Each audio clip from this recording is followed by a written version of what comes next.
Hello, and welcome to The Fool and the Philosopher. The Philosopher and the Fool. If you could go back in time 8 years, and would you? So you could undo all that has happened. So you want to listen to that poem? So here's the scenario, right? Alright. You're given a machine. You press a button, you go back in time 8 years. Yeah. But what happens is your mind goes back in time. So it's like X-Men. Your mind's in your body, your 13-year-old body. Mm. And would you do it? Huh. Back in time 8 years. Well, I believe on my 12th birthday, my arm was broken. So I'd be going back to that. Would I? That's a very difficult question. Because it would be 8 years of a lot of stuff I already know, right? Right. What do you mean, school-wise? Yeah. Right. School-wise, I mean, I could probably excel, but I've thought about this question a lot, and it's almost like, if I was to go back in time to 8 years, basically, I would go, without any preparedness, just, go back in time, it's now or never, right? Then I'd go, okay, what do I know that's going to happen in the future? So, write that all down, and then what's happening right now, so I could get a reference to when things are happening, because, boy, you can make a profit off some things.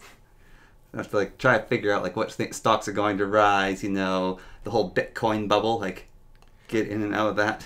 I don't think stocks, can you name me any stocks off the top of your head that exploded? SpaceX? No, sorry, Tesla stocks. Could you afford a Tesla stock when you were 12? No. And what would you do? Would you try to convince people that you knew these things, or would you try to keep it secret? And if you bought a bunch of Bitcoin, let's say, back then, somehow, because it was much more complicated back then, for one thing, who's to say that wouldn't change how the whole thing went? Maybe it wouldn't work because they're wait, this random 12-year-old's investing in it. It can't be that good. Maybe. And would you try to... What else would you do? Would you try to change the future, or would you... I would try to accelerate my life, basically.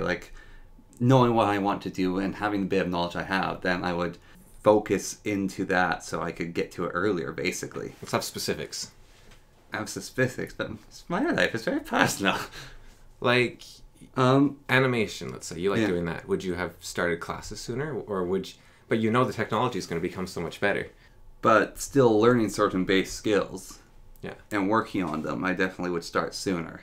I mean, it kind of sucked to have to redo all these podcasts.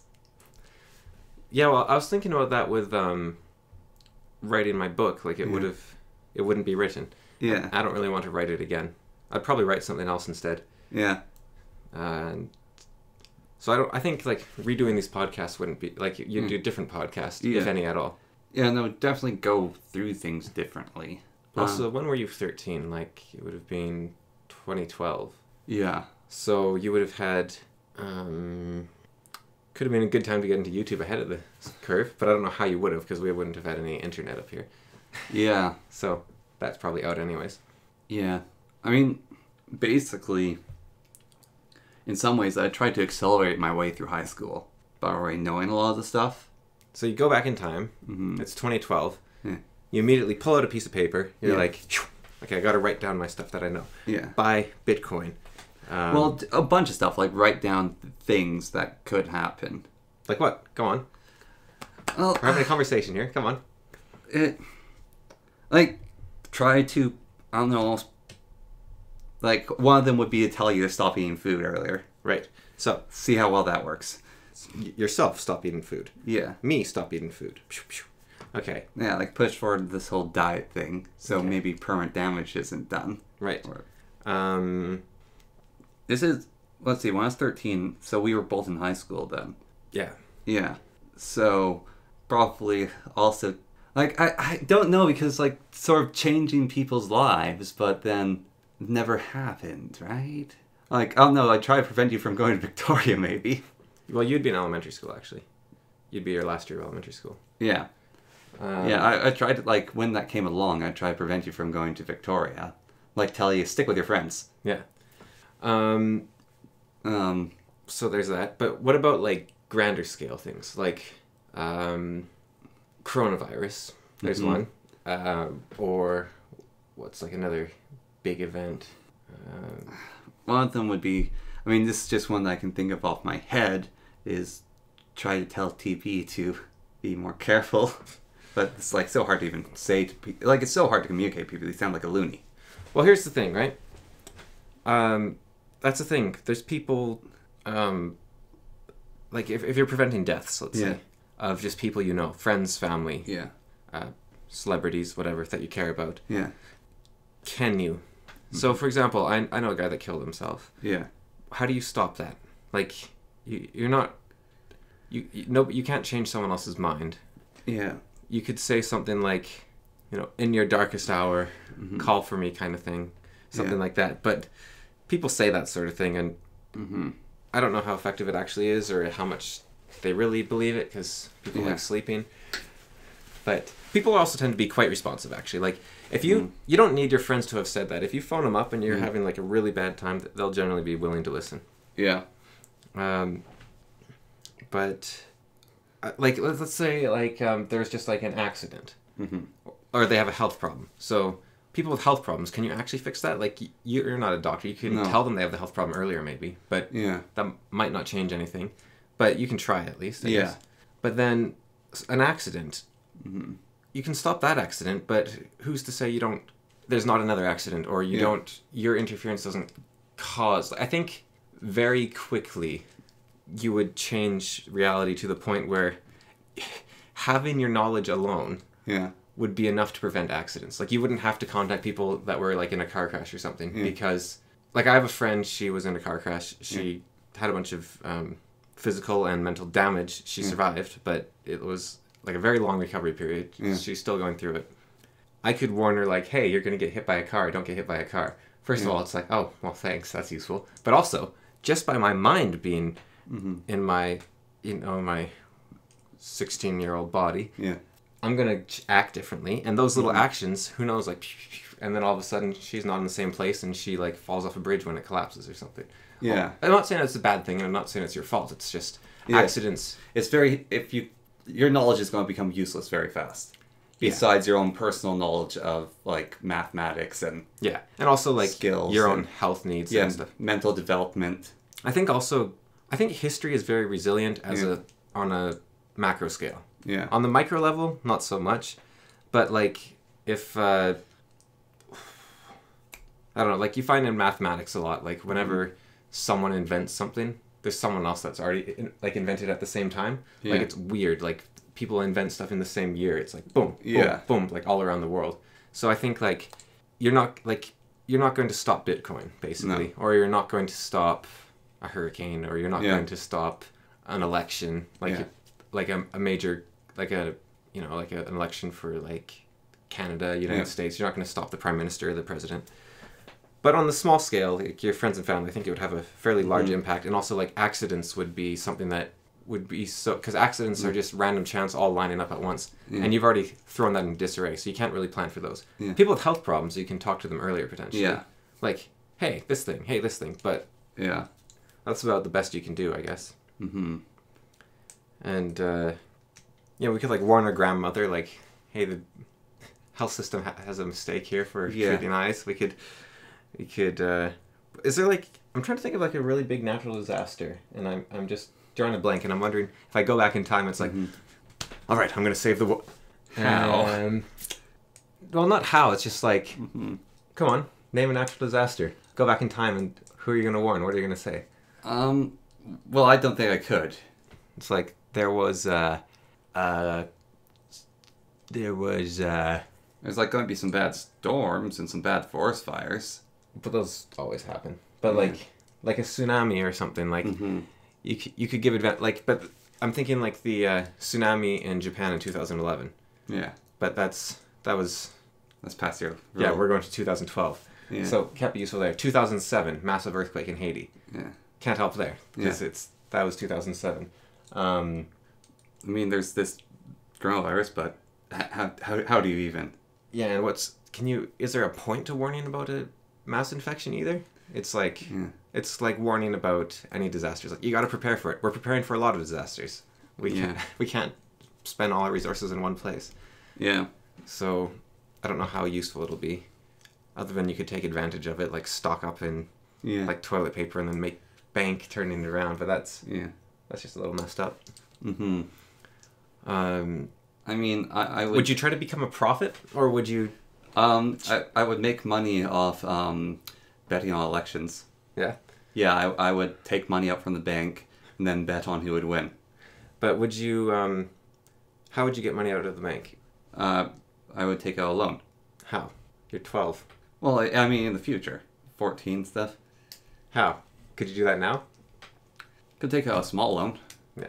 You didn't even have access to your bank account when you were 12. Yeah, well, I could work towards getting it. Yeah.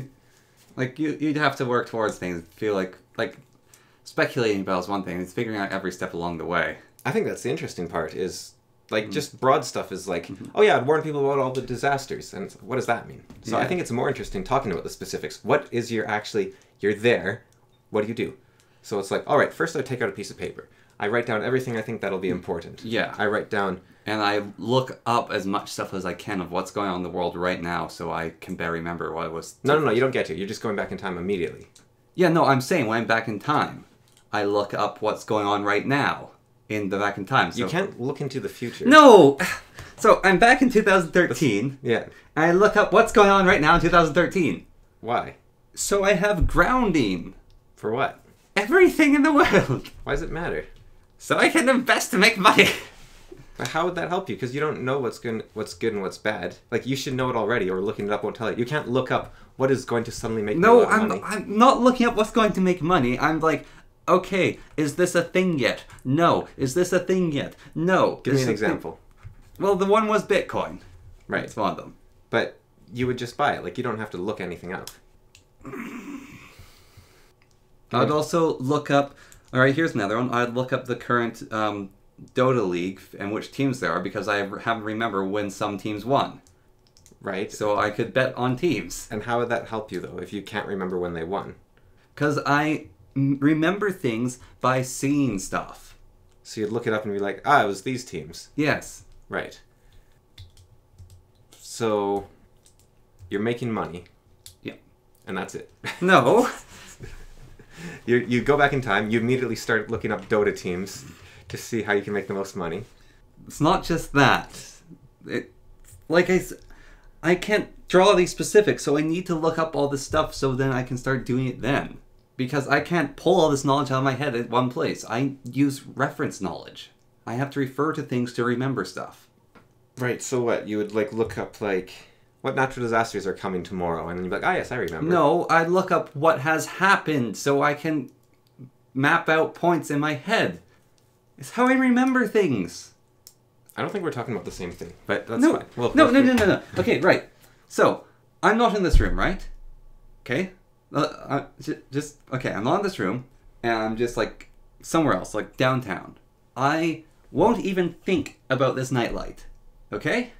But when it's here and I look at it, I can remember a whole bunch of stuff about it, and know about it, and think about things of it.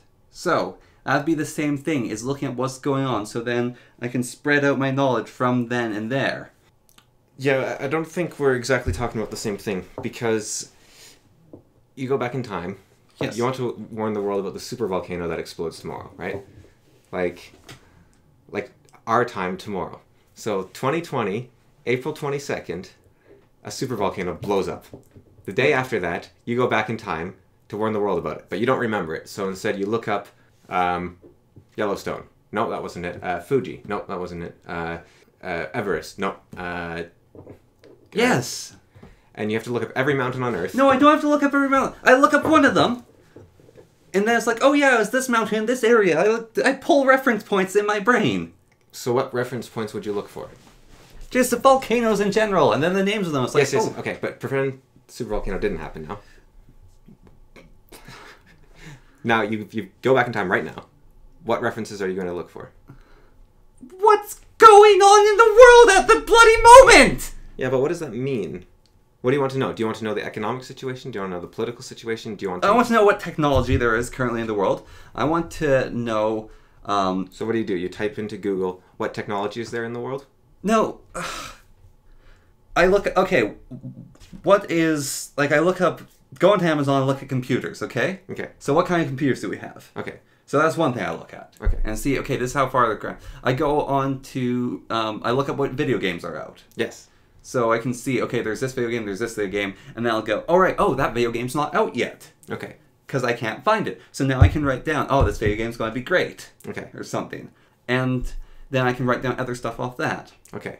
I look at what surrounds our house right now, what's in my room, and see, oh, these things aren't here yet, or these things are here. Right. I go, okay, what trips have we gone on? And I ask, if I don't remember, what trips have we gone on? Yes. So then I can know what trips we're going to be going on. Right. And Or may not happen. Now you have all this information.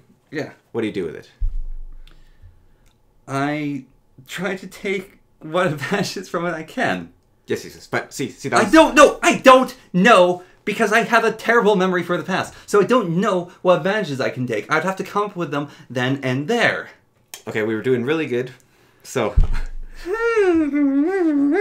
you'd look up, see, we had specifics, which is what I'm looking for. You said you'd look up video games. You didn't say which video games you look at, just you're looking up video games. So next, why does this have to be so difficult for you?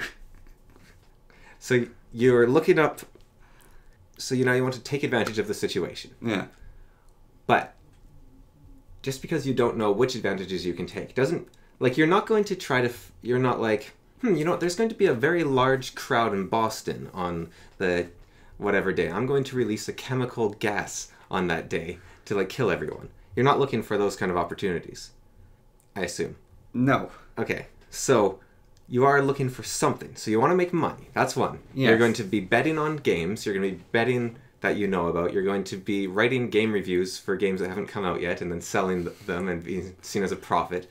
You're going to buy a bunch of Bitcoin. You're going to buy stocks in Netflix. You're going to buy stocks in Amazon, TikTok, Snapchat, whatever. Yeah.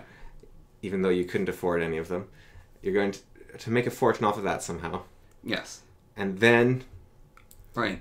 You're going to help people out that you know. You're going to tell them about, like, okay, fine. Wait. Okay. So you're saying I don't have the money, right, to buy these things? Yeah. So the first thing I have to do is I have to basically scam someone, but not scam them, by proving to them that I can predict the future. Right. So I have to find someone who I can use to make, like, to invest stuff. So someone with money. So you're going to tell someone about that you know about the future. Yeah. Okay. Now, is there any do-overs you want to do while you're here? You're back in time. You're taking all these advantages. You're like, whoa, I'm ready. But then, like, you come home, right? Mm-hmm. And you're like, wait a minute, this is familiar. This is that day that, like, we all got a big slice of blueberry pie, and I accidentally slipped on the floor right there, and I dropped the pie. Like, are you going to take advantage of these little things? I'd be probably suffering terrible deja vu this whole time. Or are you going to not want to alter the future too much, because then your predictions are thrown out of whack, so you will purposely drop your pie? No, I will not drop the pie. Okay. So you're going to change the future? Yes. Okay. Everywhere? Basically. Because, like, the more you change it, the less you'll be able to change. Because so you might want to only use it in times where it matters. Because if you don't drop that pie... Well, okay, I can't help... Then maybe that floor isn't discolored slightly. And if that floor isn't discolored, then when you have a friend over, they don't go, huh, and they remember it. Because they see a little bit of discoloration. And they say... And then they're at their friend's house, and they're like, oh yeah, I was at Connor's the other day, and, like, the floor was slightly discolored. Like, oh, who's Connor? And they tell you about Connor, and all of a sudden...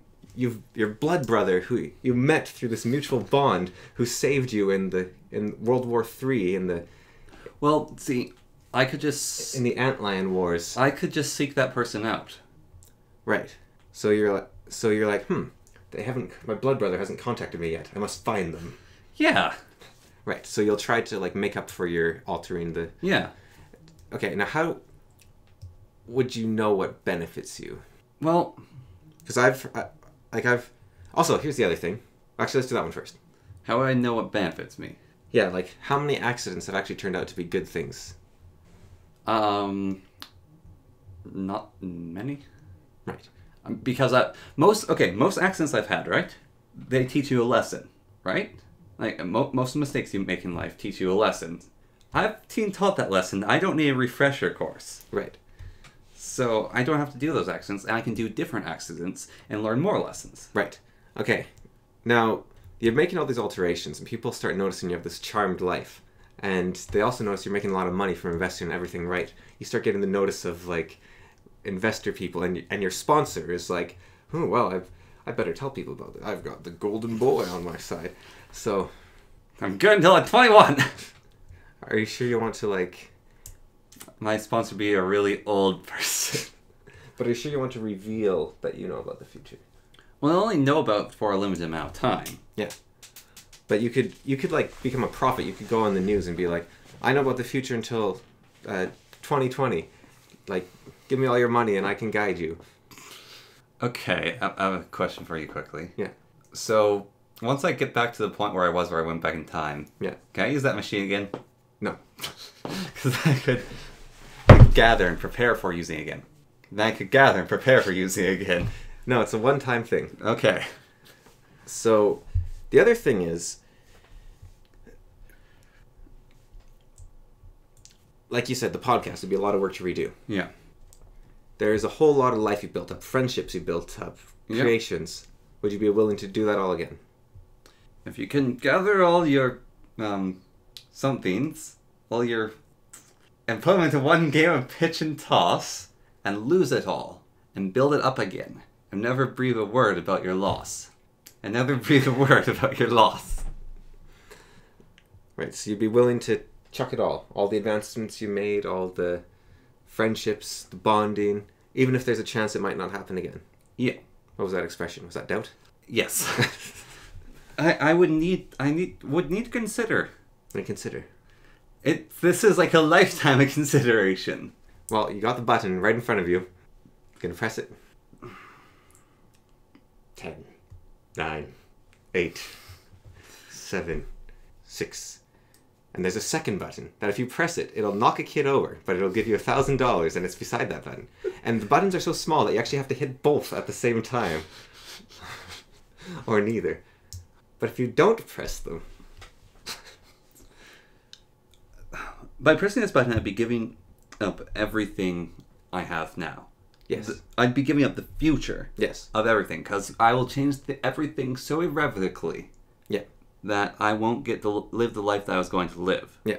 So is that worth making my life as best as I can possibly make it for 8 years? Yeah.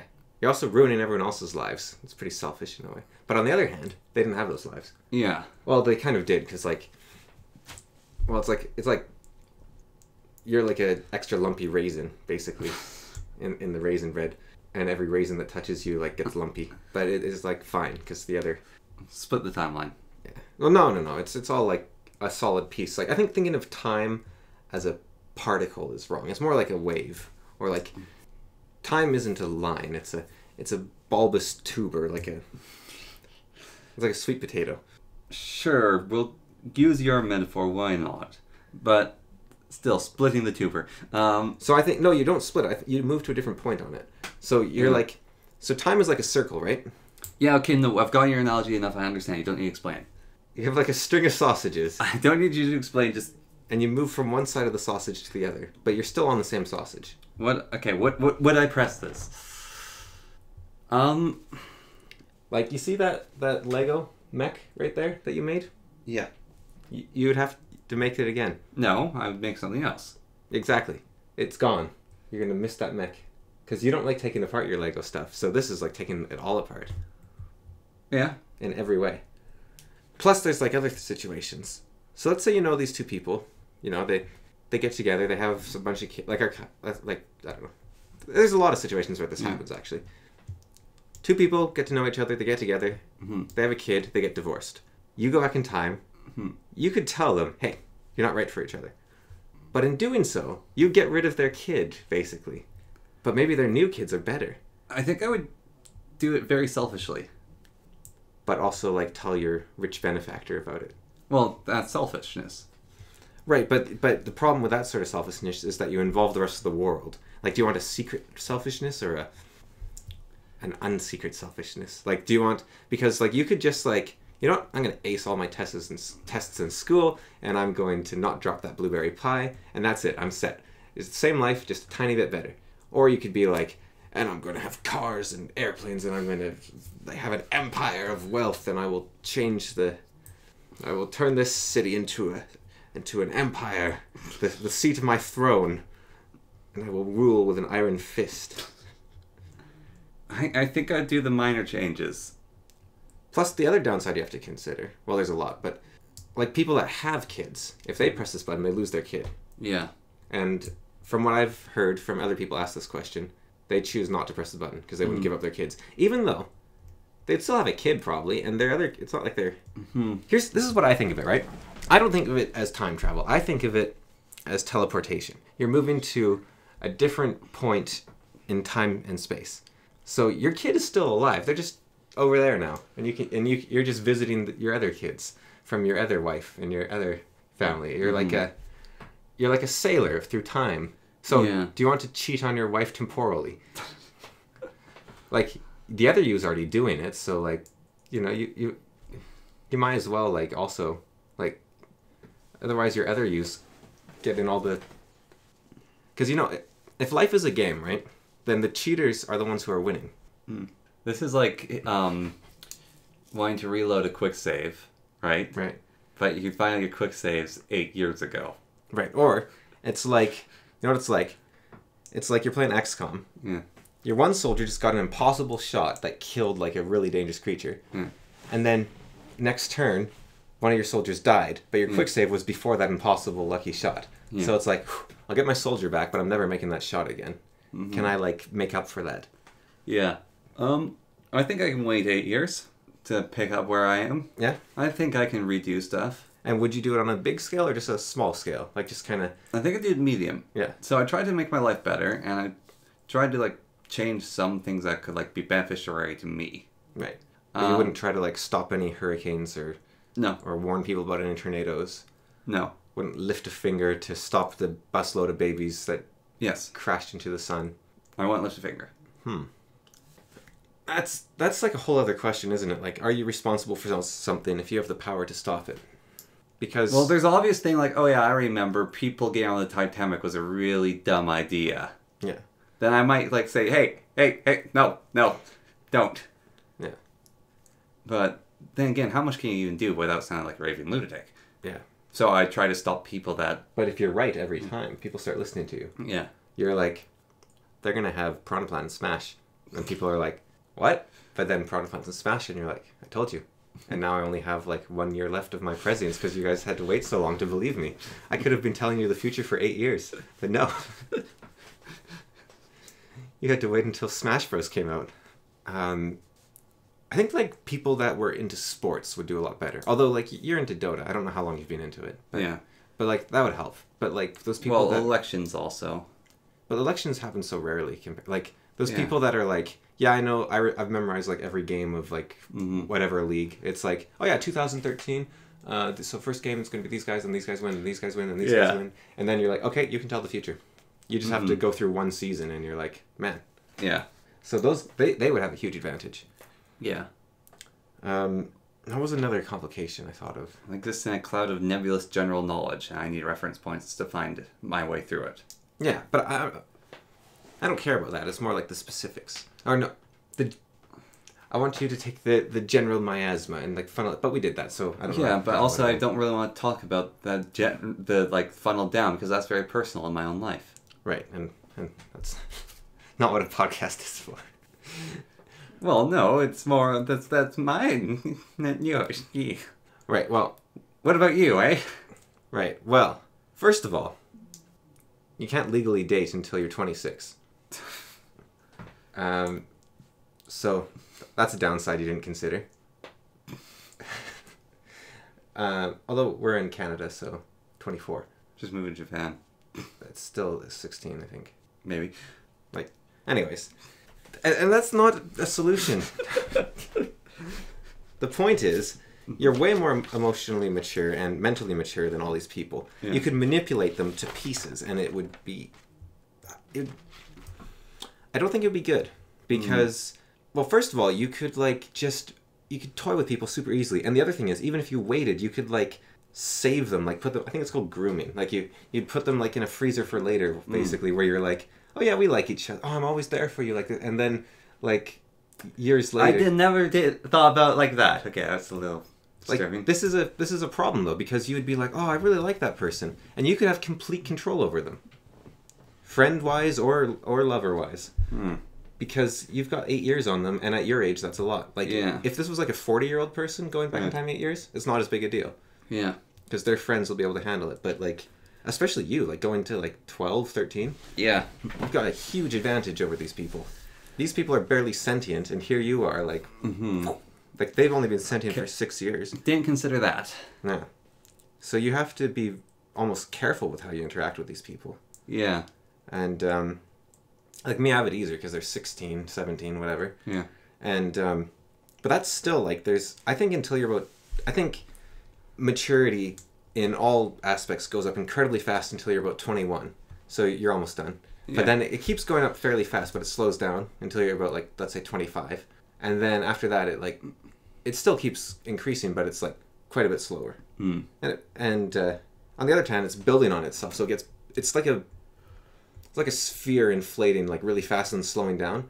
So like the area it's covering is actually still massive, but it doesn't crush you as quickly, even though more air is getting pumped into it. Maybe. Yeah. It's like a way to look at it. So yeah, like I don't know how you would talk to people without. You'd have to be like, you don't want to treat them like children because it'd be weird because they're the same age as you. But your mind, I wonder how much of your mind you would lose as well. Like, you're in this old version of you with all the old problems going on, and you just don't care about them. But I wonder if that would erode at you, or you would erode at the world around you. You could actually have a very positive effect on the world. Like, you could, because like all your friends would see you in like all these little petty cares that they're like, oh, I don't know, like people are gonna laugh at me for my braces, and you're just like, what? And Jesus just quick loaded a lot. Yeah, but it's like, they're gonna laugh at me for my braces, and you're like who cares? And and they're like, man, I want to be more like them, and you just change everyone around you. Like, well, that was just the case with Jesus. It's just a guy who, like, over and over and over again. That's like, okay, I'll perfect this part. Now let's do this part over and over and over again. If you watch, like, Rhapsody, the YouTuber who plays a lot of deck builder games on YouTube, he's, like, seems decently competent at deck building games. Yeah. He doesn't seem to be as good as me at them, but he's also talking, so he could be quite a bit better, and he's just talking. Yeah. But I'm just going to assume he's less good than me for this example because of how it works. So when I watch him play, it's like, man, I wish he had done that move instead. Yeah. But on every replay, he never, like, makes the same mistake twice. Yeah. And so, like, I think just by living 8 years, even if you weren't paying attention very well, like, and you're just goofing around and, you're like, just embracing, like, I'm living these years. You're going to be so much more mature. And so it's going to be so, like, you know when you replay a game, it's, like, way easier the second time around? Because you know everything? It's like that. Like, if I play NetHack, let's say, there could be someone who's naturally talented at NetHack, but I might do better than them on their first playthrough just because I know what units do. I'm like, if you eat a nymph, you gain teleportation. If you do this, you get, like... Is that an actual example? Yes. Why? I'm not sure. But, like, I think it's a nymph. Okay. It's been a while. It might be a fairy, but I think it's a nymph. Anyways, well, it's because nymphs can steal your clothes and then they teleport away. Oh. So you gain their power of teleportation by eating them, basically. Okay. Yeah. Eating things and stealing their power. Yeah, but you have to be careful because you can, like, get diseases and stuff. So, like, those are, like, just little bits of knowledge. Yeah. So just playing something again, you do way better. You're like, the other thing is, like, you know what's in somewhere, so you could be like, hey, let's go for a walk up to, like, wherever. And it's like, what? It's like, oh yeah, there's this place over there. And it's like, I never heard, like, you've probably come across something in your life where, like, wow, that website would have made my life way easier. Like Khan Academy, like, or something, like, oh, I should have used that earlier. Or like, oh man, did you know, like you, for example, would know how to use YouTube. You're like, man, I got this thing figured out. I know what people like. They want Minecraft. It's 2012. Minecraft is huge. I'm a little kid. Yeah, I mean, you couldn't do it necessarily, but you could, like, I don't know. You'd be like, hey, Dad, you got to make a Minecraft channel. People will love it. What's this do? Ah! Yeah. I don't understand this game. I hate it. Yeah, exactly. Like, people would watch that. No problem. Yeah. Or, like, you could be like, you know, what was, like, a viral video? I could, like, do it first, and then they don't get the... I wouldn't do it as good, though. Yeah, but, like, and that's just YouTube. Like, there's a lot of, like, you could be like, man, I wish I had learned about Krita, like, 10 years ago. And you're like, well, now I know about it. And, like, for me, like, there's a lot of game-making software and stuff I didn't know about. Just, there's resources everywhere. And you just, you gather them to yourselves as you get older. And then there's, like, the real world, not just the internet. There's, like, man, this store, this park, this... Yeah. It's like, man, you know what? I wish I had met Morris, whatever his name is. Like, good thing I can't remember, actually, because... But anyways, whatever, it was like Moss or Morris or something. But like I don't remember his full name. But it's like, I wish I'd met him, like, way, because he could have helped me with my life so much more. I could just go to him and be like, guide me. It's like, who are you? Guide me. Yeah. I'm a little 12-year-old. I'm almost 13. Well, I'd be 16. Yeah, I'm almost 13. Yeah. Well, but you, I don't know, you might be like, man, there's like a friend, they're like the best friend ever, and I wish I'd met them earlier. Like, I'll just like hang out around the playground and like manipulate them into being my best friend, and then I have control over them. But like, so I wonder, like, you would erode the world, but how much would do you think, like, you would get knocked down a bit? Like, you'd be like... I think you would go... I don't think you would. I think you would live other things. You wouldn't do the same thing. Like, naturally go, I don't want to do this again, so you do something else. But, like, expectations put on you, right? Yeah. Like, you're 12. Yeah. They expect you to act a certain way. Like, they're like, why aren't you, you know, running around in the water park with your friends and playing with Legos and making dinosaur costumes, or, I don't know, whatever 12-year-olds do. Like, so you would probably do those things? Yeah. Maybe? I don't know. But, like, everyone would have an expectation of you, and you don't have to play into the expectation, but you would alienate people around you if you didn't. Yeah. So, like, and if you want to keep your friendships and, like, work on them, then you'd have to interact with people in the way they understood at that age. Yeah. So, I think it could have, like, a weird, like... ripple. I don't know what it would do to you. Like, imagine right now you have to act like a 12-year-old, but everyone thinks you're a 12-year-old, and you look like a 12-year-old. So, you're not really acting, but it's like... You would be, like, a really weird 12-year-old. You'd be like Peter Wiggin or something. Like, yeah. You'd be, like, pretending to be, like, a kid while you, like, make your super popular political blog online. Or yeah. But would that have an effect? Like, would you not pretend and you'd, like, be like, well, this is the level of maturity expected of me, sort of. So you would, like... It's not necessarily regress. It'd almost be, like, freeing, I think. Yeah.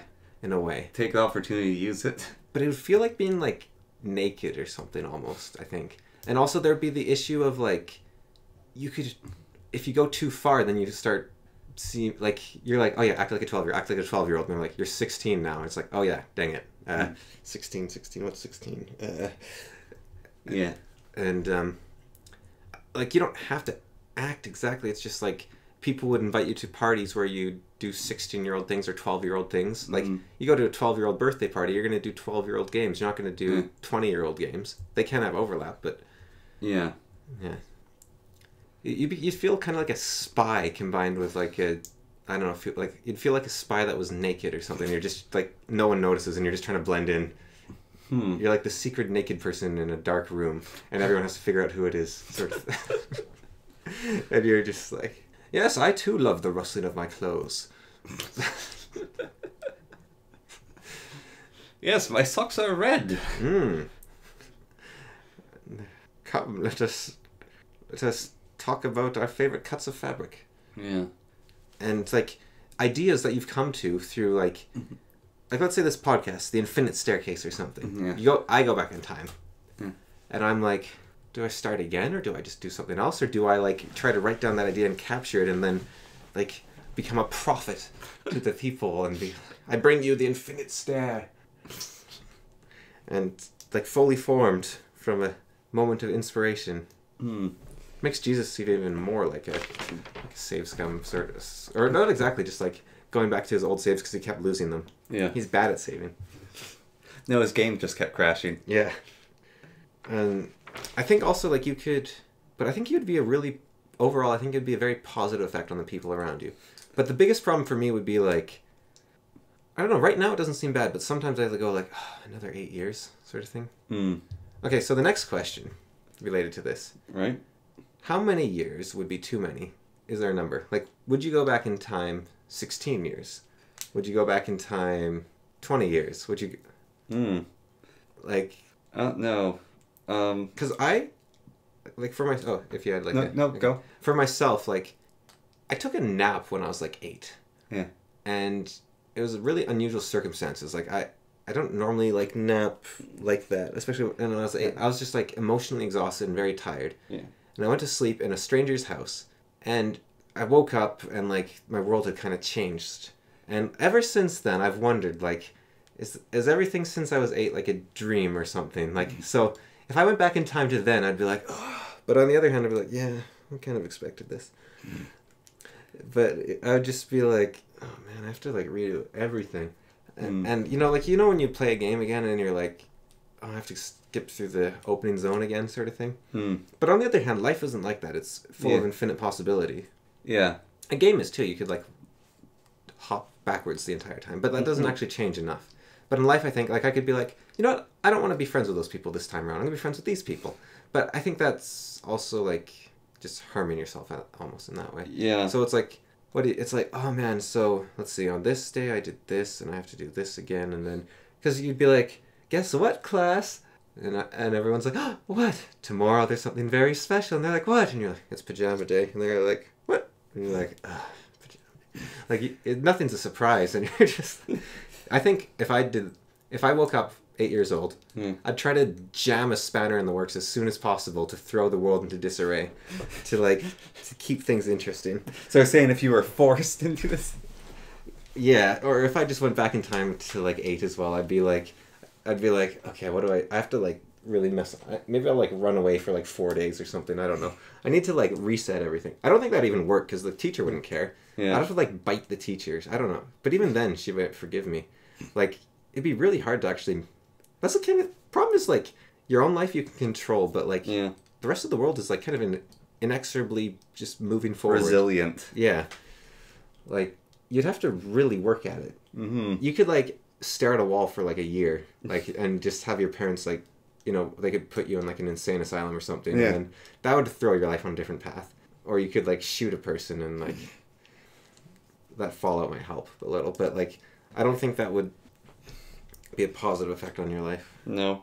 And you'd seem like just, like, someone that's so, like, wired up on life that you're unable to just enjoy it. Like, I think you're just, like, looking for stimulus at that point, and you don't need to.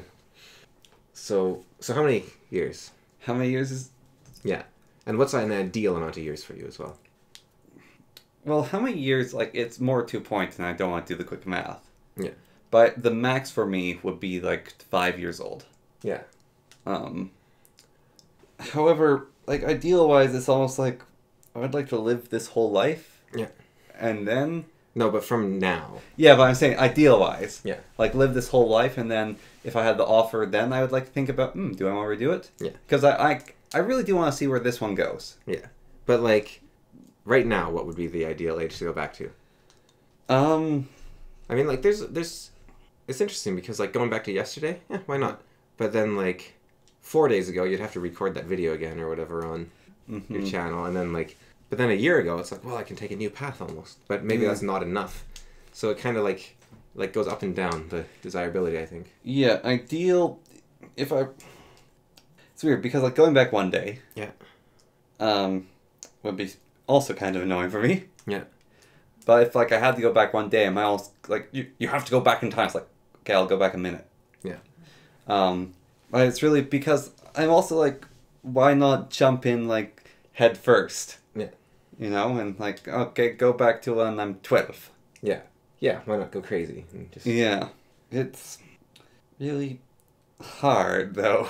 So for me, max I would go would be when I was 8 years old at that nap. Okay. Because I've been ready for it my whole life. I wouldn't like it, but I've been preparing for it my whole life, so that's fine. But ideal, I think, would actually be about 8 years. Okay. When I was 16. I think I could do a lot from there. I could do my writing more. I could... All right.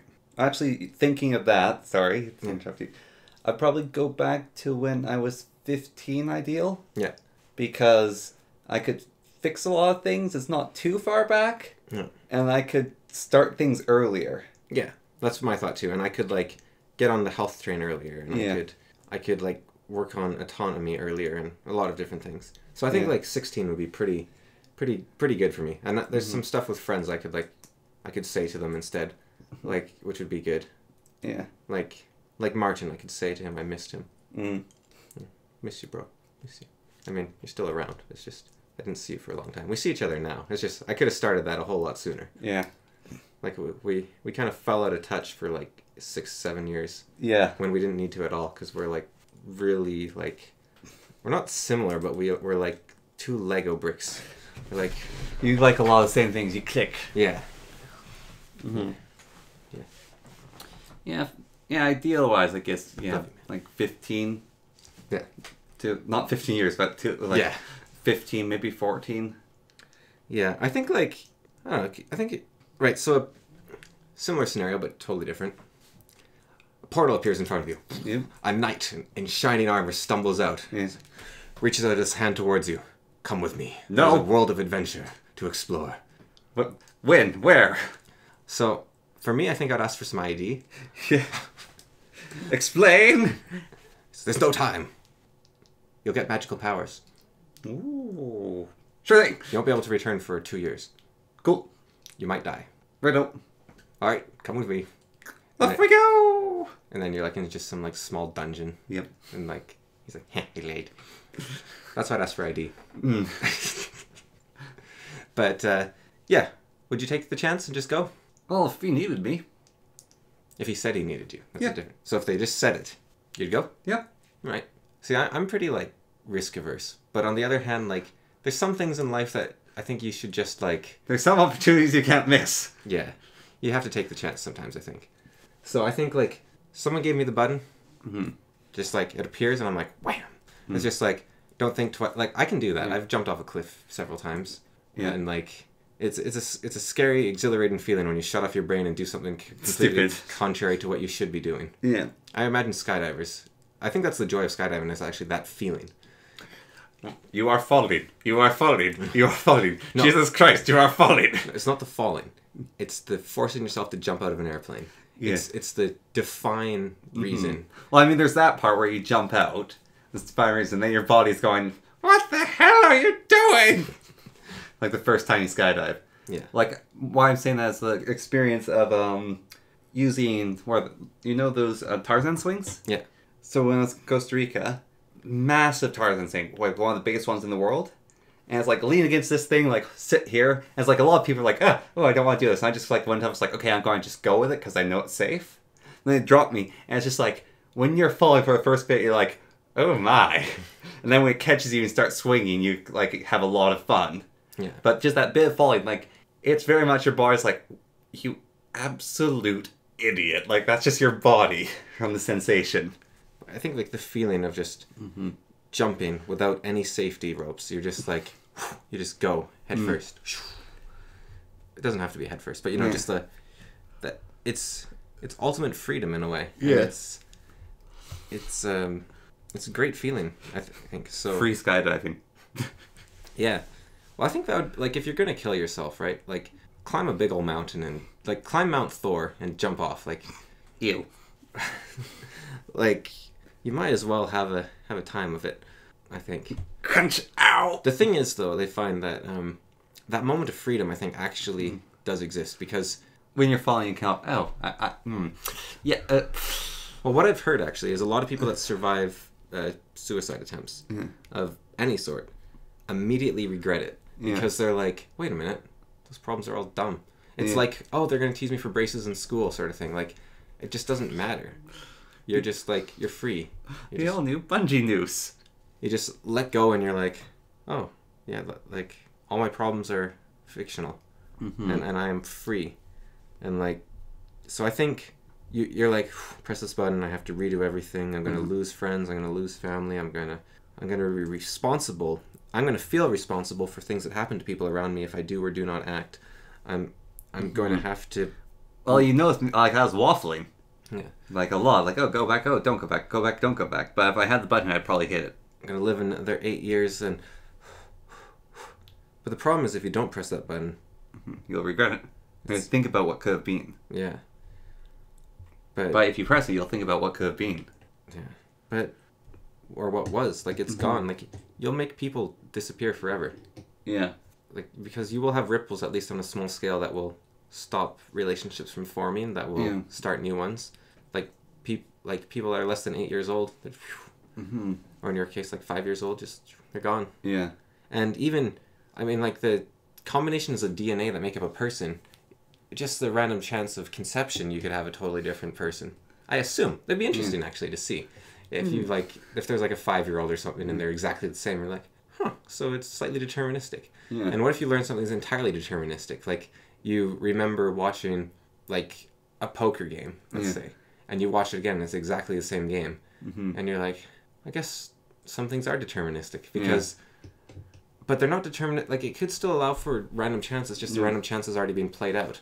Yeah. It's like a seed in a video game or something. Like, God was playing dice with the universe, but he did that at the start of the universe, and now everything's just playing out. Yeah. Which actually seems pretty likely to me anyways. But yeah. Even, like, free will, I think, has been already played out. It's just we're one slice we're one frame in a movie. And we're just, like, a sentient... Like, if movie frames are sentient, they would think that their time was the present. Yeah. But the entire movie exists. Yeah. Weird. And that's how I kind of view time. So...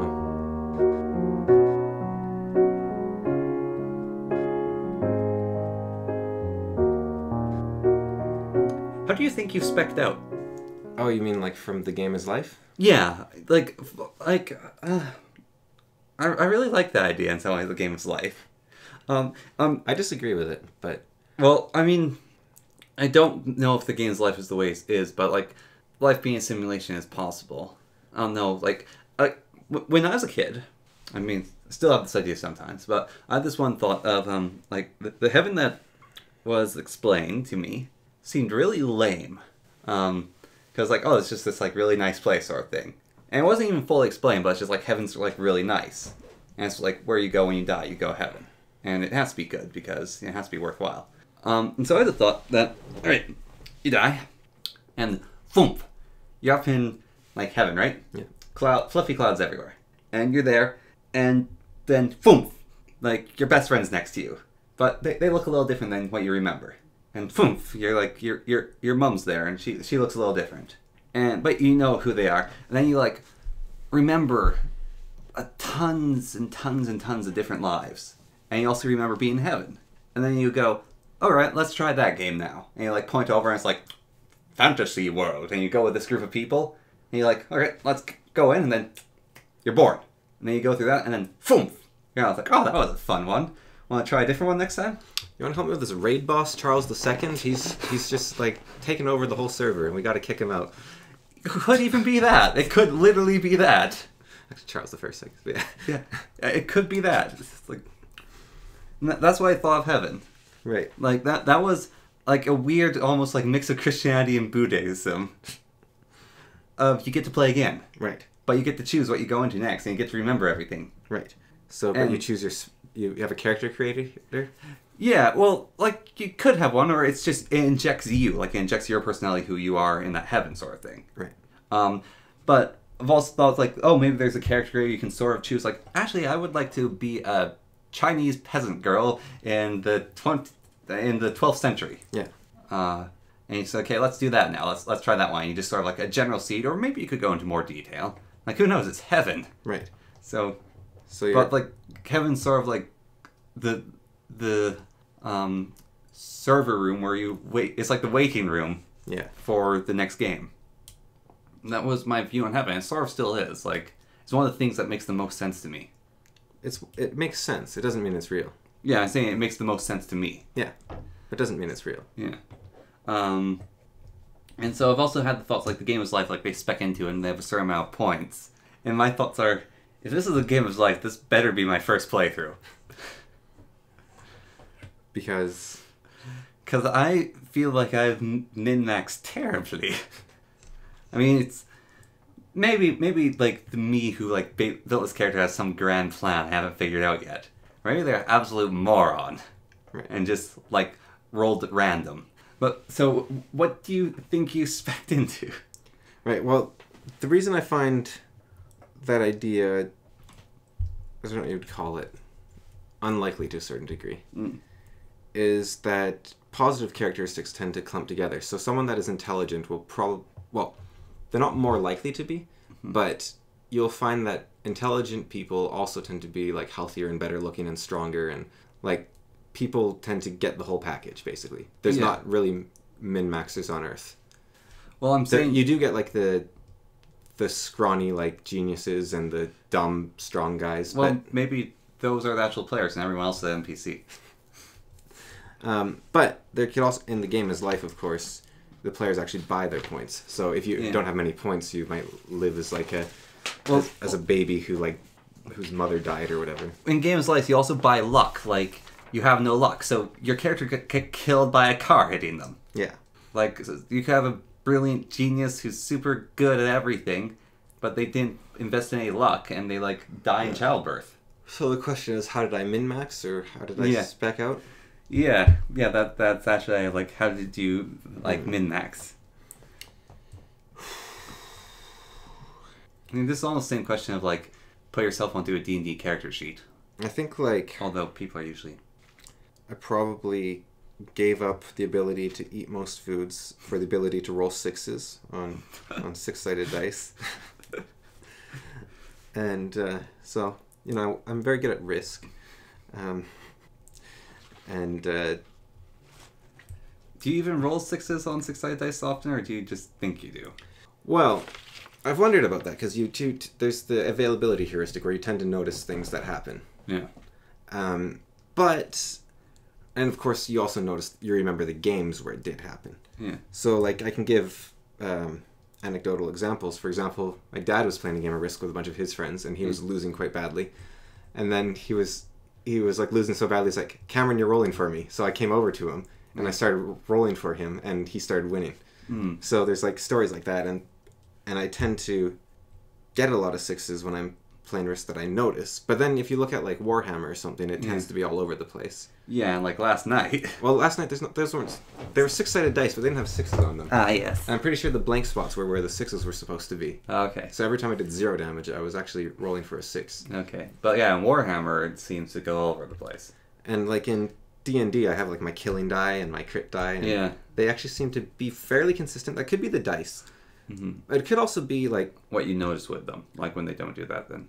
I don't know. Like, I got a lot of 20s with that black die, for example. Yeah, fair enough. Like, it's possible, but I got... And there's that green dice, which you don't give to players. Like, the DM uses that green dice in my dice collection. Yeah.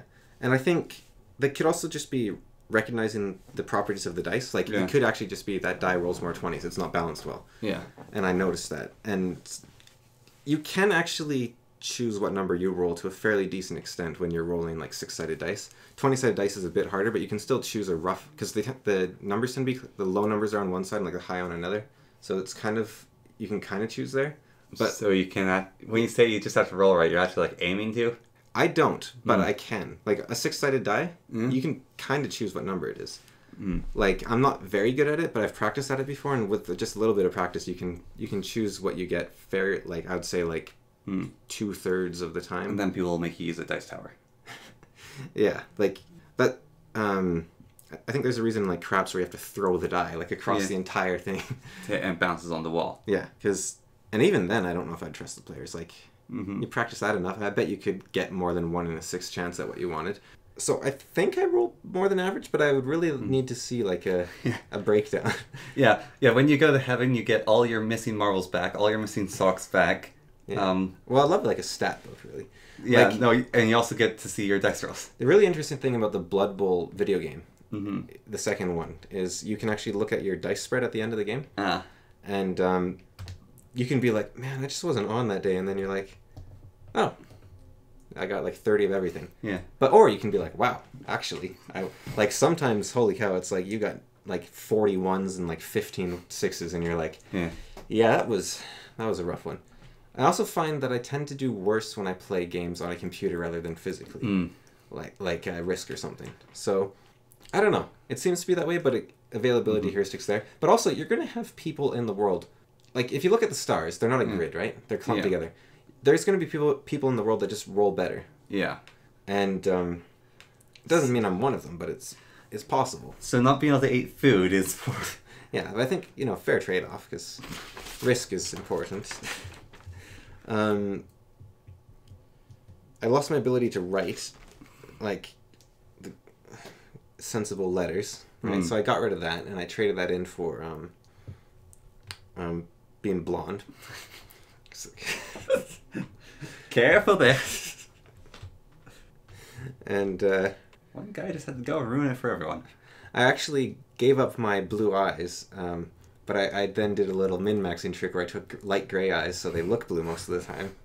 And so I came ahead like 1 point net, and so I basically look Aryan, so like,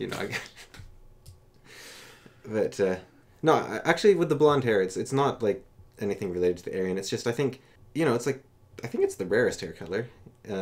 Redhead might be, but yeah. But like, it's just kind of and my hair's not even that blonde really, but yeah. It's like, it's just a little special feeling, and I think it's like the best looking hair color. I disagree. You like it sort of dark brown?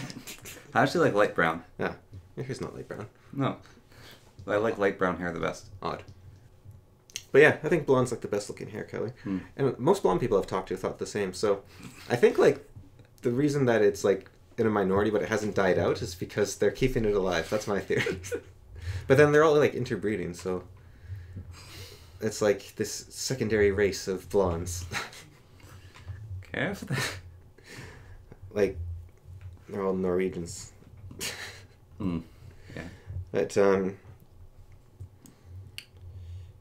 I don't know. It's really hard to know what you're good at, and yeah, like, and also, like, what if I spec'd really hard into like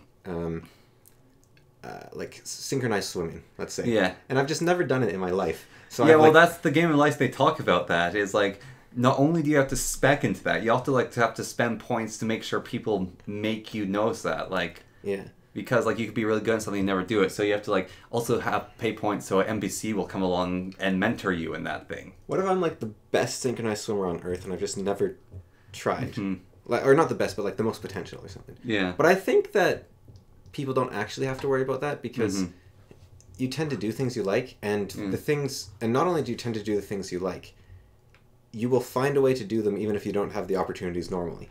Yeah. Like, you hear about like those people that are like bikers that had no money and they like built bikes out of trash. They went like, they would hike for kilometers to grab scrap bits when they were kids to build a bike out of trash. Like, or like that our teacher's best friend built an airplane so he could fly. Yeah, or like one of NASA's top rocket people back in the 80s or something. In the 60s, he made rockets on his own using like alcohol he stole from his dad and like metal he got from like the shop class, and like like people will try basically. Yeah. And they will normally find a way to do something. Yeah. I mean, I figure I had to do something for like eczema, not being able to eat things, dyslexia. Like I'm dyslexia. I mean, it's also system, but it really feels like a trade-off because maybe people are just trying to make dyslexic people feel good, but it's like it's actually no spots to bore. It's like, okay, so you're bad with writing and reading and like recognizing things, but most dyslexic people are really good with shapes, really good at memorizing like numbers and not numbers, but memorizing like colors and shapes of objects. They're usually good at math as long as they don't like mix the numbers up in math. They're usually like, a lot of dyslexic people are quite good at art, but it's just this thing like they're not good at reading and writing, but usually they are above performing in something else. Speaking of dyslexia, I got a question, right? Yeah. So what is this object I'm holding up here? It's a little sword. Okay, and what is this? That's a fan. Right.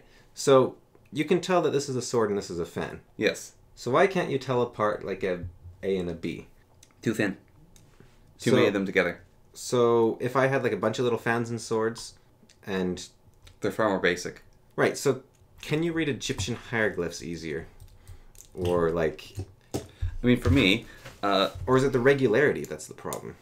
Like all the A's look the same. Can you read handwritten stuff better than text written? Text is way better. Like handwriting, I can't decipher. Like a lot of handwriting also. I mean, like block text though. Can you read like someone's like Like, can you read a comic book? Well, they tend to type those in. But, you know what I mean? Like, it seems like dyslexic people could just use shapes instead of letters. Like, they could have, like, a bunch of... But another one of the problems is, I talked about this before, like, general memory versus specific memory. So I found for myself, anyways, that I have very good general memory. So, like, I can remember the general idea of how to shoot a bow. I mean, that's, like, a physical object. But I can remember the general idea of math.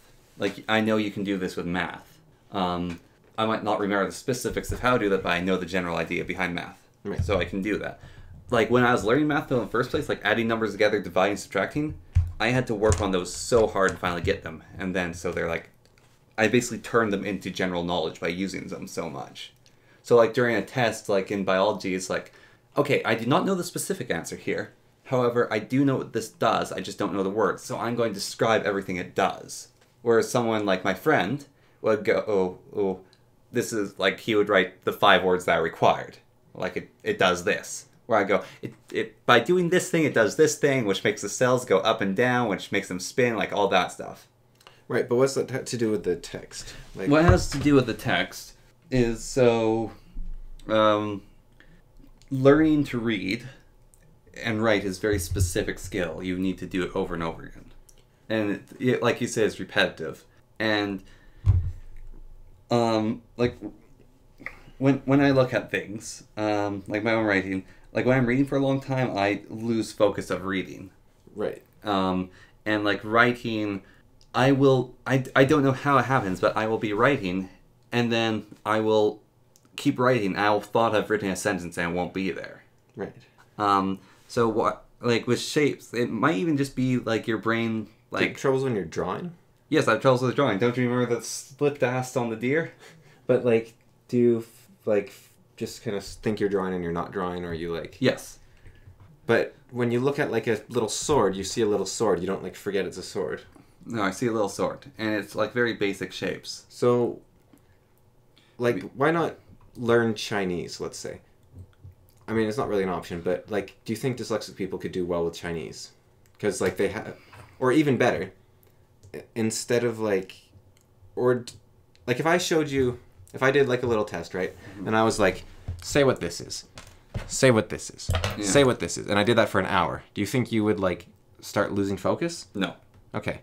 So... These are also objects in 3D space. Yeah, so could we use little pictograms instead? Like, could like, instead of saying, I feel like I wasted my day, could we just have, like, a piece of, like, an eyeball, a piece of felt, and then, like a drunk person, a sun, and then you're, like, it's like sign language where you're, like...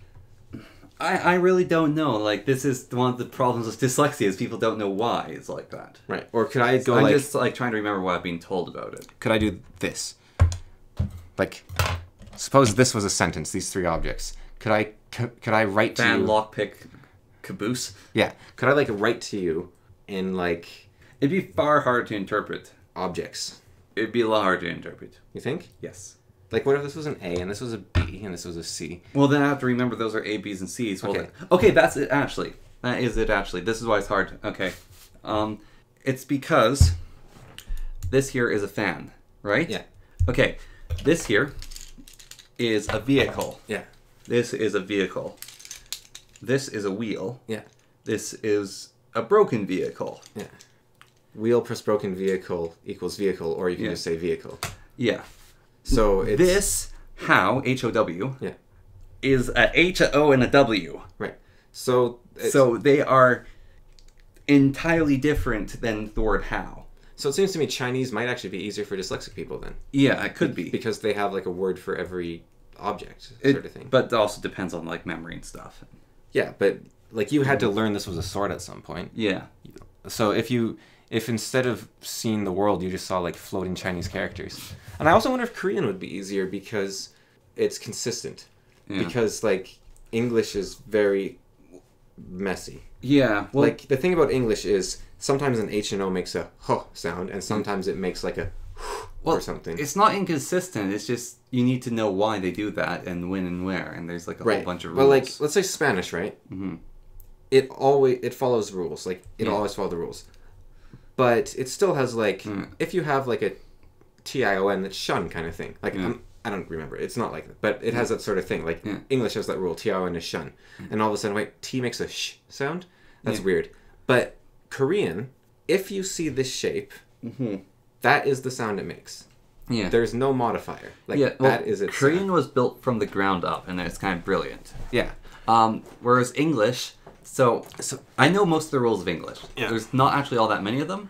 They're pretty straightforward. But there's like no rules for Korean. Yeah. However, there is over 72 words commonly used in English which don't follow the rules, and they're words you just have to know. Right. But English is actually following rules. It's just Yeah, but I'm saying there's 72 words which this is just how that word sounds. Right. Like there is no other rules. This is just the way it's written. This is how you pronounce it. That is how it is. The thing is, when people talk about rules for English, like I before E, that sort of thing, that's not how the language is constructed. Yeah. The language, English is like an amalgamation of a humongous amount of languages. Yeah, but the rules I'm talking about is OST makes it sound ost. Yeah, but that's not That's how the language is formed. So English is actually consistent. It's just when we try to apply rules to it, suddenly there's exceptions. yeah. But like English is like, that's just a Latin word, like provost or whatever. Like we just take that. Yeah. Like there's not so the rules are kind of like laid on top over the framework. Yeah. So it's like an extra level of thinking you have to do. Except, so I wonder if dyslexia is just like lack of translation. Like if I see, I don't know, like car here, C-A-R, there's no real difference to me from seeing C-A-R or seeing that thing with wheels on it over there. Like I don't have to go like, okay, that's a C, that's an A, that's an R, what was that word? That was car. It's like, oh, there's the little wheeled thing. Like, they're the same object. They're interchangeable. It's like how if that thing and that thing could both be called a car. They look totally different, but they're both cars. And this is just another shape for a car, is C-A-R. Yeah. And I don't know if that's even everyone, that's just me, but... I don't even... Like, dyslexia is like, I want to spell this word, and I just don't know how. And I try to make the sounds, and I can't come up with the right sounds. Yeah. Or I want to read this word, and I'm reading it wrong. It's basically that. Like, it's... Like, doesn't work. Now, you might not know about this, actually, but in dreams, you can't really read very well. Yeah. I don't know if you get that ever, but... I don't usually have anything to read in my dreams. Yeah, and it's hard to write. So I can read and write in dreams, but it's like... And I'm sure, like, that's not uncommon, but the thing that is, like... But it takes, like, a ridiculous amount of brain power compared to in waking life. Yeah. You have to be like... And then, like, you read the first word, and then you go to the second, and the first word's gone, and you're like, what? And you're, like, trying to force them to stay put, and, like... Yeah. And they just keep, like, vanishing, and then you're like... Oh, and then you're done, and you're like, wait, that was the wrong word. This isn't the sentence I wanted to write. So I wonder if, like, dyslexia is, like, dream writing when you're awake. Could be for people who have it really bad. Which is, like, incredibly frustrating. So hopefully not that bad, but yeah. I mean, people who have it really bad probably is a bit like that. Yeah. But it's, Like writing, right? I write a sentence, okay? Yeah. And I can read it. Like, I'm like, oh, this is a sentence, I've read through it, it's good. Then next time I'm trying to read you my poem, and I can't pronounce some of the words in it because they're not spelled right. Yeah. But, like, the night before, I was like, oh, yeah, that's what it said. But now it's like, huh? Which monkey scratched this out? But you also read your words, which is interesting. Because I don't entirely do that. Like, when I write something, just seeing it is like, I sort of remember what I wrote. So I don't have to spell it right. I just have to know what the word is. Yeah. So, like, even if I spelled it wrong, I just have to pronounce it right. Well, I know the general idea of what I was trying to say, but when it comes to poems, you want to get specifics with words. Yeah, and I wonder, I was trying to ask you what to do when you went back in time, and you couldn't give me specifics. You're giving me these general things. Yeah. So maybe it's like dyslexic people just are on, like, this different plane. Like, they're going for, like, it's like the... We'll work out the details when I get to them. It's like if you said, I met a tall man, and then you tell me a second time, I met a man that was 7 feet tall. Yeah. And I'm like, why'd you say a different thing both times? And you're like, no, I said the same thing both times. I wonder if that's like a thing, sort of. Maybe. It's like, like, the meaning is all that matters, not the substance. Yeah. Because, like, but then you shouldn't like slow regard a silent thing or things or something, because the message of the story is very simple, but the writing is like very beautiful. So and nothing's that simple anyways, even if that is the truth, and to a certain degree. Yeah. It's just because I can't produce elegance doesn't mean I don't appreciate it. Yeah, no, it's just well, maybe it is though. I guess it's sort of my thought. Like, it doesn't have to be, but it's like the and it happens to everyone. Dyslexia is just noticeable because so many writing is so integral to the world. Yeah. But like, there are systems that people bounce off all the time. Yeah. Like well, I wonder if there even, like, we haven't just touched on it, but I wonder if there actually is like something you could almost diagnostically say like dyslexia, but for math. Yeah, or like for having a video where you have a green bouncing ball and it like it just, some concepts just don't make sense to me. Yeah. And trying to explain general things going back in time is like, but what would you do? Or poetry. Yeah. I just can't hear it. If people read to me, it's just a bunch of noise. Like, I'm like, I really can't be read poetry. But songs work for me. But poetry doesn't. Oh wait, no, you said it takes you a while to read things, and you have to also decipher this. Yeah. So I think everyone bounces off something hard. It's just, dyslexia is the one that we notice because it's like really important for the world as it is. And so instead of like, it'd be a real pain to invent a second language for dyslexic people, or like a second alphabet. Yeah. Like, we have Braille already, and we're not going to learn that. So instead, dyslexic people, it's like, well, just figure it out. Yeah. Because imagine if you're blind and dyslexic, and you're like going over the Braille, and you're like, what? Oh man, I mean, maybe blind people get better at it, but like, I've tried to decipher Braille. I can't recognize the difference between like 3 bumps and 4 bumps. Yeah. Like, I try that at times, like, okay, that's 4 bumps. Oh, and then there's like space, like, oh my goodness, I would. Yeah, I don't know how that's done. Drive me insane. It'd be very frustrating.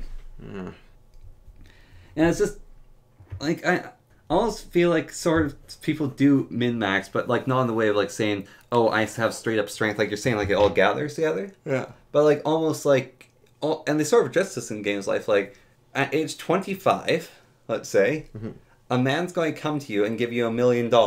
Right. Like, that's something you could spec into. And then another spec in could be is, all right, so I really want a skill. I don't have enough points.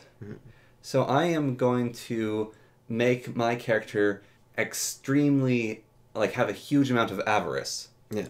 So they really like to eat lots of food, just like more and more of everything.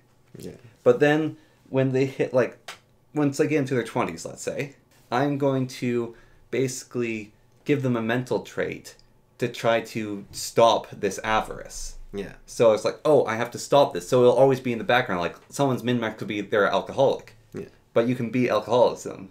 Yeah. But you make yourself predisposed. Right. Or it could be like, I'm going to like only put 5 points into life. Yeah. So I'm going to live until I'm 30. Yeah. And then my character, like, it, like, exponentially living longer is really hard. So I have to, like, be a blazing star. Yeah. Sort of thing. So I'm going to make myself incredibly charismatic, but people are also going to just hate me for some unknown reason. No. Like, I'm just going to, like, rub people the wrong way. Like, weird charisma, like Romney, he's been on this podcast. Yeah. He has a very strange interaction. Like, people either like him or they don't.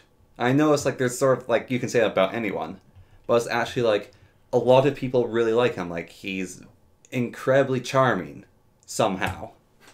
But if someone doesn't like him, they really don't like him. Like, he just doesn't work for them. It's like, his spell cast failed, and underneath there's this horrible goblin that's trying to, like, cast a hypnotism spell on you. And if it doesn't work, you just see the goblin, and you're so disgusted by it. Hey, Romney.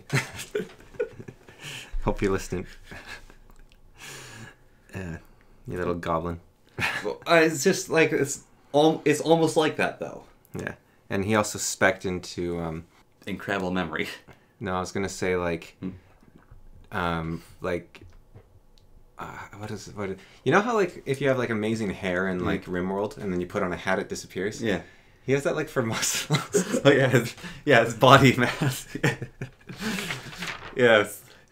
Well, he said for one Halloween he wants to just wear a paper bag on his head and then like shorts. Yeah. And then make everyone wonder who the like incredibly like jacked guy is. Yeah. Well, if you want your own taste of going back in time, put this video on loop and go back an hour and try to do it again, like do dishes this time around or something. Yeah. Or try to change us, but yeah, I don't know. Would you? Yeah, I think I would. Back in time. Do you feel like this is your first run? Well, you'd know, wouldn't you, if you like got to keep the memories? Or you mean just for like a? Yeah. How would you? What would be the difference in runs? Well, you've acquired more points, so you can like do another one, or you don't know what you're doing, so you just like randomly spect. Well, I wasn't like a crack baby that died in childbirth, so I must be doing all right for points. Yeah, a lot of positives out there. Like, got a nice home and people that look after me, and a lot of opportunities, and a lot of opportunities. So must be doing pretty good. Mm-hmm. And yeah, I mean, who knows? You can't really tell until you've peaked or something, right? Yeah. I mean, until you've won the game. Like 10 book sales or something, probably. Who knows? Gotta keep on living. I got ideas. I just, you know what I think? I think I made like a Faustian bargain, right? So I was like, I went for memory. I like maxed out memory, and then I realized, man, I need points. And so I just like, well, I don't need my hands, do I? And I just decided to hit the destroy your hands button like 50 times.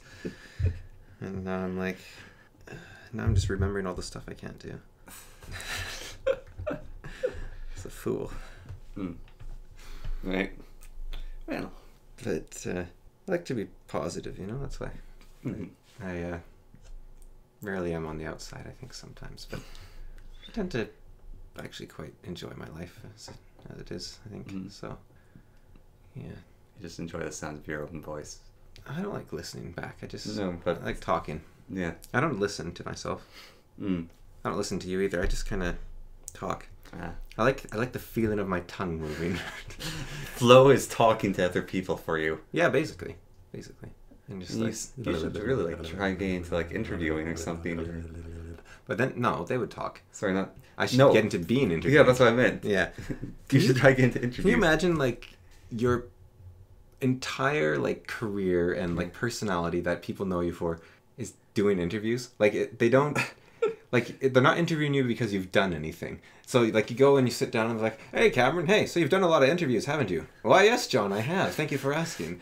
Yes, it all started when I realized I really like talking. And so I thought, oh, yeah, stop it. No, I'm not done yet. So I really realized I really like talking. And I just decided, I could just go into talk shows and then people would pay me to talk. It's like, isn't he great, folks? Now, how about, I was still on that thought, actually. And I think that could work. You'd be such a weird gimmick. Like, hey, you're that guy that goes on to talk shows. Yeah. I hear he's been on the Joe Rogan podcast 4 times. Whoa! And he went on the David Letterman show 3 times, and he was on like the Colbert show twice. Yeah. And then like every show is just them giving a list of like the shows you've been on, and then like just a little bit more talk. Yeah. Like, so what have you learned from this? Well, I've learned nothing, actually, because this is an entirely pointless career I've chosen for myself. But it's entirely hedonistic. Although I think there's actually some value. Sorry, no, it's entirely vapid. That's it. I don't know. Like you could get some entertainment out of it. Actually, come to think of it, like you would learn how to do interviews better, how to speak better. Yeah. Like learn a lot about the business and behind the scenes. Honestly, we should like stop with this podcast and make a new one called Learning to Talk. You know what we should do? Well, that's what this podcast is, really. Yeah. What we should do is have an interview show. But what we do is we get people on and they interview us. Because I don't want to hear them talk. That's actually a kind of cool idea. You're like, you get on like Neil deGrasse Tyson and you're like, now ask me questions about what I think about science. No. If he's on, I want him to ask me about my favorite holidays, just to watch him squirt. Well, actually, astrologically, they're no different from... Well, astrologically, you could shut up. So there.